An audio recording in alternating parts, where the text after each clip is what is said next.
Look at the manners on this guy. He won't even go until I tell him O and then K. Are you ready to go? Okay, you can go. What a good boy. Look at your manners. Come on. Up he goes. Good boy. Well, today I've got a quick unboxing. I got some stuff from Amazon on the Amazon Prime Day deals. Also have to swing by the post office, pick up some packages, and I got to go pick up the kiddos from school. That's the new deal now. So let's go do all that, and then we'll get to unboxing and talking. Where are your girls at? Where are they? Where'd they go? All right, driving home. Got the kiddos. I think I got both of them. I might have left one behind. That's all right. This is normal. This is what I deal with. Life of a dad. Select a menu.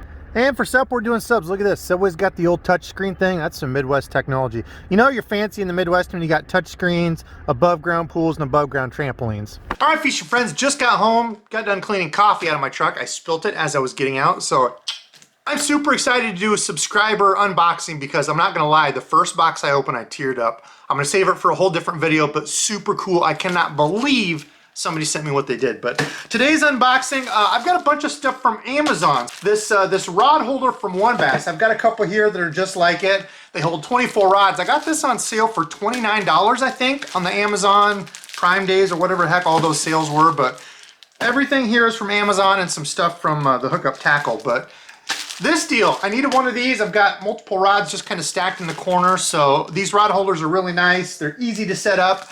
I'll get this set up and hopefully give you a shot at the end. But another rod holder so I don't have rods stacked up. I needed one of those. Next up, an Amazon Basics little tripod deal. This is just something I'm going to throw in the truck so I have an extra tripod. So if I'm filming or whatever, if I need to do a video on the road, I can set this up and do some talking deal. But the next thing is kind of interesting. I found some line super cheap. I have no clue. I've never heard of these, but I found this line 50 pound in black and this stuff 33 pound in purple. I had somebody ask me about them a long time ago, and as I was going through the deals, Amazon is weird because you just have to like completely time stuff. Like that rod thing was one deal. I was actually gonna get some more studio lights. They had them like half off normal price, and I missed it. It was a one-day thing, but check that out. Some purple braid.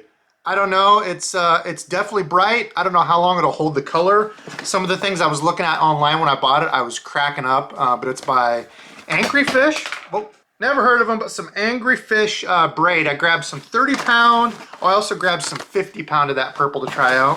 Both of the purples that I picked up were a 4-strand braid, so it's a little bit rougher, and that's what you expect with the 4-strand, but it's supposed to be tougher than like an 8 or 9 strand, a higher strand. That's what the black is, and this actually does look pretty cool. Now, how long will it hold color? I don't know. I still haven't found a braid that holds color for a super long time. Whew, this must be a big deal. 547 yards of this. Like I said, these were like $9 I got them on sale for. So almost 600 yards of braid for $9. I don't know, regularly they're like 19. So we'll try it. Might be junk, but that's what I'm here to do, is try it, test it out. And if it sucks, I'll let you know.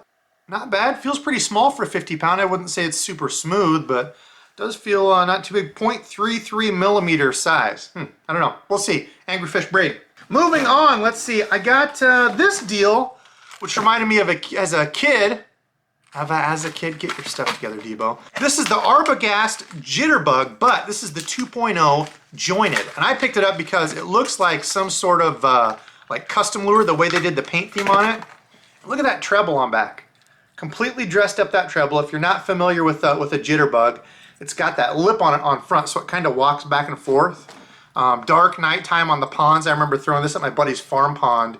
We had a bunch of blow-ups that night. I think we only caught a couple, but the blow-ups were crazy. Look at that dressed feather. Cool little dressed feather on back. It's got cool colors. Looks like something somebody would custom paint. As I look closer at it, it looks like it's definitely like a print on it. I can't really tell, but it's interesting. Cool little deal there. I'm going to try that out. Heck, maybe that's one I'll give away. But it reminded me of the lures when I was a kid throwing just a regular old Jitterbug. So pick that up. Colors are definitely cool. Next, I grabbed some Seaguar and VizX. This is 600 yards of 15 pound. Normally this is like $20 for like a 200 yard thing. I think I got this whole thing for like 20-something dollars, I remember. Like a one-day deal. They only had the 15 pound that was that price, but in my opinion, 15 is like the best do it all. So some VizX, I'll throw that on. Supposed to be good stuff. I've had really good luck with the Seaguar Red Label. So far, it's one of the absolute best, just like budget fluorocarbons. So yeah, Invezix, good price. Why not? Okay, something fun to try. The old Rebel lures. The Rebel, gosh, what was it? There was an old Rebel that I used to throw. I forget what it was called, but this is called the Bumblebug. I've honestly never seen one of these, and I don't know how they have it stuck in here. A Bumblebug. I seem to remember these when I was younger. I don't know that I've ever thrown one. This is the horsefly.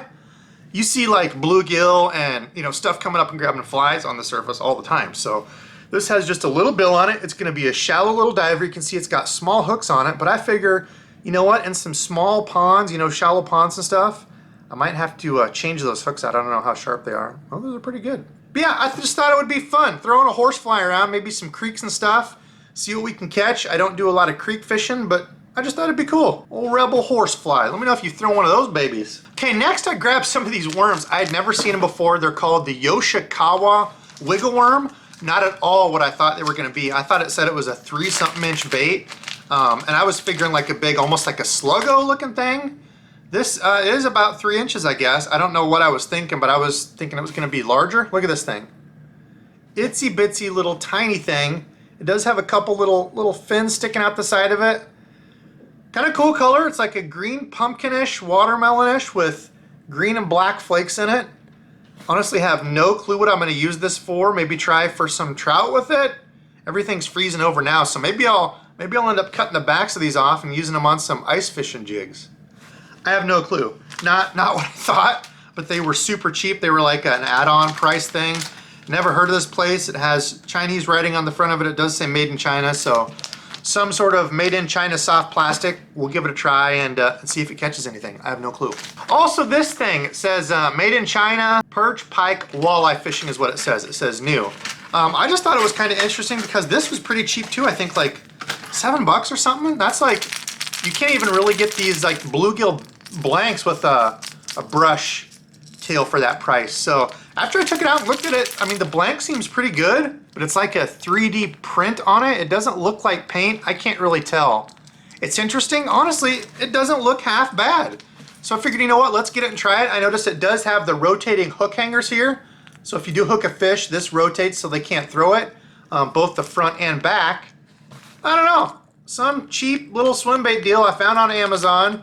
Some of these homemade garage baits, they're charging like $130. I'd honestly like to try making some of my own. Might be kind of fun, but for somebody that wants to get into it and just kind of throw some of these around, $7, I can choke losing that a lot more than $130 on an expensive one. So try it out, see if it does anything. Heck, if it has a nice action, maybe we'll just repaint it. Okay, next up, something I've had a bunch of people ask me about, something that I wasn't a huge fan of. The Mega Bass Dark Sleeper. These aren't the Mega Bass Dark Sleepers though. This is a True Send fishing lure. I would assume yep. So it's made in China. It's some sort of like knockoff of the Dark Sleeper. I've actually got the 2 Dark Sleepers that I have left. I think I had like 4 or 5 of these. I lost a bunch from the bank. They just got chewed up by everything and I couldn't keep them on. I broke them off, but this is what the little True Send lure looks like. It looks like almost an exact replica of that, just smaller. These are, does it say how heavy these are? It doesn't say how heavy they are. I'm guessing maybe like 1/4 ounce. This is a 3/8 ounce Dark Sleeper. I don't know if they go smaller than that or not, but look at that thing, like exact copy of that lure. I figured why not? For the price, let's try these. That way if I lose more, I'm not out. I think this whole pack was like 10 for 10, so $1 a piece, versus the Mega Bass deal, which is I think $7 each. That's a lot to lose on one of these little dudes. I know people love them. I just didn't have the luck with them. I wasn't a huge fan. I know I'm probably gonna take a bunch of heat on that, but I figured these would be a lot easier to throw and lose. The hook is not super big. You can see they're pretty small hook on it, but it is sharp. So I don't know, we'll try it and see what they do. Oh, I even got lipstick on it. Okay, next up was a pack from Shuya Lang. I don't know, it says these are also made in China. I've had a bunch of people ask me about some of these lures. Pick up some cheap lures, do they work? Usually I don't buy this stuff. I stick to stuff that I kind of know, but who knows? Maybe I get some of these and they actually work. These I was just laughing at because of the shape of them. These are like some little square, I can't tell if it's some sort of like plastic. I don't know, I've never seen anything like this. It's like a square bill, if that's even a thing, I don't know. Square bills. I got a pack of these. I don't remember how many is in this. 10 pieces in here. I think it was like $12. I'll throw it around, I'll try it, maybe it'll work, maybe it won't, maybe they'll catch fish. There's like some rainbow colors, there was like a bass color, a lavender reflective shad, bluegill imitation. Ooh, they do have a fire tiger, good for muddy water. I don't know. People have asked me about this stuff, so I found them cheap and I grabbed them. Okay, that was all from there. Now I also grabbed a few things from the hookup tackle. I think I actually got these a long time ago and I just never showed them. But number one was a Matt Lures bluegill. I had a few people ask me about these. You know, kind of similar to the like the Huddleston. These Matt Lures, they look great. The colors on them and everything look cool. How big is this one? 4.5-inch baby gill. I don't know how much it weighs, but check that dude out. Yeah, I'd say they nailed that. And the tail on it is like a big, huge club. So it says it's supposed to have a thumping tail. Colors on it are cool. It looks like a really neat little soft plastic, kind of a small, I figured for ponds, kind of a small little morsel for some of those, hopefully, large pond largemouth. Large pond largemouth.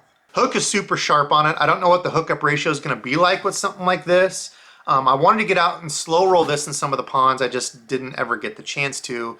Winter and really, really cold stuff kind of snuck up. But some of these swim baits like this, I'm interested to try more next year. I grinded with the big glide baits and jointed baits and I could not get any hookups this year. So maybe some of these big soft plastic deals I'll have a little bit better luck with. But again, the Matt Lures baby bluegill looks pretty cool. Okay, I got a couple packs of these Mega Bass Okashira screw heads. I've heard people talk about these, never used them. They've got like a little spinny deal. Here, I'll take one out.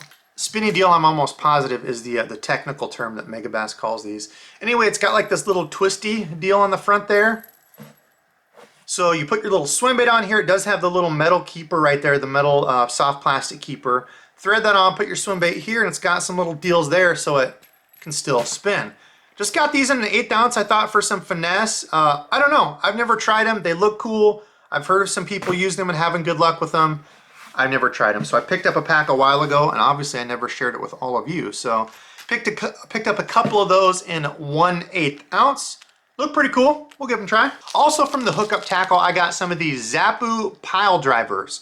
So this is a belly weighted underspin, and I just like the way they did the underspin. It comes straight off the back of it. So you've got your paddle tail coming here, so it's got the screw head in the front. Of course, I will replace that with one of the owner twist deals, the large locks. I forget what they call them, twist lock. I don't think what it's called off the top of my head. But anyway, the big owner one, it grabs a lot more meat of your swim bait. These little tiny ones rip out the nose super easy. So replace that, you thread your soft plastic on here. That way it's nice and weedless, great for bank anglers. It's belly weighted, so it keeps the belly down, and it's got the little spinny deal like the owner flashy swimmer, but instead of coming down with that little metal deal, it's connected right there. That's the only problem I've had with the owner flashy swimmers, is that little tiny metal piece. I've had a number of the blades break off. I know they sell replacement blades, but this just looked a little more sturdy. It goes swivel straight to the little blade. To me, seems like it would hold up better. So I just wanted to grab some, test them. The hooks are needle sharp. Crazy sharp, just barely touching they stick. So what size I got? I don't even remember what sizes I grabbed. Grab some little 3/0, and these I'm guessing are 5/0. Oh, 6/0, some larger 6/0. So, and these I forgot I got those, but I wanted to show you the Kytek, those mono spin jigs. If y'all didn't see that video, that was a super fun day with Randy. Caught a surprise 5-pounder on these, but super small. Look at that. Itsy bitsy tiny little finesse jigs. But this color was cool. I forget what they call it. I don't know, but it was like almost a translucent, oh, glad I got two. Almost like a translucent bluegill look to it. And I saw some people put little itsy bitsy tiny like paddle tails on the back of these too. I suppose you could do like a curly tail, but I just had those missile baits drop craws on the back and they looked absolutely killer as a combo. So those mono spin jigs, if you haven't tried them, give them a try. Very thin wire hook though, so throw them on spinning tackle. Make sure you've got your drag set. You don't want to bend or break that out. But like I said, I landed a 5-pounder and I don't know, probably a dozen or so other fish that day. They produce. And that is it, fishing friends. I've got a couple other unboxings coming. Got some stuff from the warehouse of tackles. Got a thing from 6 cents, and I should probably give you just a quick peek. Ooh, yeah, definitely a weird rod. Oh, look at that butt of it. Pretty cool. Be doing that 6 cents unboxing soon, but that's it. That's all I have for today. Just some odds and ends, some stuff that I use. I thought it'd be kind of cool to put some of that together and some weird deals on stuff that I would normally never buy. I don't go with like the crazy, cheapest, weirdest lure challenge thing. I don't know. To me, I usually just stick with what works, but you know what? Let's try some of them. So, all right, so that'll do it from me for tonight. Tonight's subscribed fishing friend is Pete Priano. Pete, thank you for watching. I appreciate you, sir. And thank you everybody else who continues to watch, support. I say it every time, but I truly do mean it. Creeping up on 100,000, never even thought that would be attainable. So, because of all of you watching and supporting old Debo. But that's enough. I got to get stuff put together, put away because I can edit is what I meant. I'm tired. I got to get to bed. But thank you all for watching. Until next time. Oh yeah, and I forgot I was going to show you this. Got it all put together. It literally took like 5 minutes. Got it all put together. There you can see from one bass. Worked pretty nice. I need to adjust the bottom deal probably, but that's what it looks like. You lean it on there and you've got a whole rod holder. I think this holds 24. Yeah, 24 rod holder, but pretty cool. Super easy put together. Like I said, like 5 minutes. And it's done. There you go. Hold all your rods. It doesn't actually hold 24 because when you put them next to each other, they kind of hit each other. So I would say maybe like, how many does my other ones hold? 18 or so maybe, but pretty sweet.